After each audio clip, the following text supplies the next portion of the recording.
ஈரானில் படுகொலை செய்யப்பட்ட ஹமாஸ் அமைப்பின் அரசியல் பிரிவு தலைவர் இஸ்மாயில் ஹனியேவின் உடல் கட்டாரில் அடக்கம் செய்யப்பட்டது.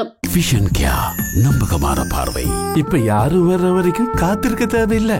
கட்டார் தலைநகர் டோஹாவில் உள்ள அப்துல் ஹல் பஹாப் மசூதியில் நடைபெற்ற இறுதி சடங்கில் நூற்றுக்கணக்கானவர்கள் பங்கேற்று ஹனியேவுக்கு அஞ்சலி செலுத்தினர். இந்த இறுதிச் சடங்கில் கட்டார் மன்னர் ஷேக் தமீம் பின் ஹமத் ஹல்தானியும் பங்கேற்றமை குறிப்பிடத்தக்கது.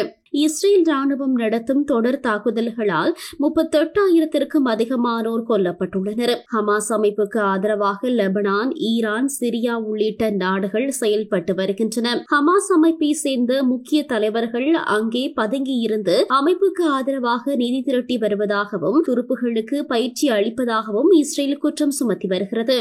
இதனால் அங்கு ஹமாஸ் அமைப்பினர் தங்கியிருப்பதாக சந்தேகிக்கப்படும் இடங்களை குறிவைத்து இஸ்ரேல் ராணுவம் ஏவுகணைகளை வீசி ஆளில்லா விமானங்கள் மூலமாகவும் தாக்குதல் நடத்தி வருகிறது. இதில் ஹமாஸ் அமைப்பை சேர்ந்த முக்கிய தளபதிகள் பலர் உயிரிழந்தனர். இந்நிலையில் ஈரானில் வசித்து வந்த ஹமாஸ் அமைப்பின் தலைவரான இஸ்மாயில் ஹனியே படுகொலை செய்யப்பட்டார். இந்த படுகொலையினை அடுத்து மத்திய கிழக்கில் பதற்றமான ஒரு சூழல் நிலவுவதுடன் இப்போரானது மேலும் தீவிரமடையும் என அச்சம் நிலவுகின்றமை குறிப்பிடத்தக்கது.